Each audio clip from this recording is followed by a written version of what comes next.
আসসালামু আলাইকুম। আজকে দেখেন আমি কি নিয়ে এসেছি। এটা হচ্ছে ইন্দুবালার কচু বাটা। আমাদের দেশে তেমন একটা ফেমাস না হলেও পশ্চিমবঙ্গে এর জনপ্রিয়তা অনেক। আমি এই রেসিপিটা নিজে কখনোই ট্রাই করিনি, আজ এই প্রথম। আমি কচুগুলো কেটে নিচ্ছিলাম, কিন্তু দেখেন আমার হাতগুলো কেমন চুলকানো শুরু হয়ে গেছে। এর নামই কচু। এখানে নিয়ে নিলাম সরিষা, আর কচুগুলো দেখেন সব কুচি কুচি করে কেটে নিয়েছি।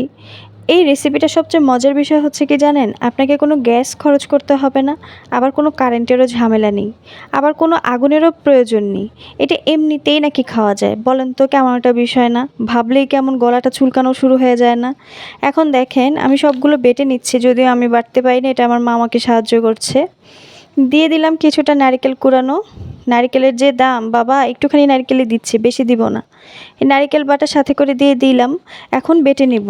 এটা আমার শাশুড়ি মা আমাকে সাহায্য করছে, দেখেন আমার মাটা কত ভালো, আমাকে বাটতে দিল না। এখন নিয়ে নিচ্ছি সরিষা, সাথে একটু কাঁচামরিচ।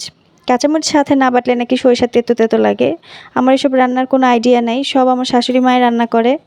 তো দেখুন সব বেটে নিলাম, এখন সব মিক্সড করে নিব।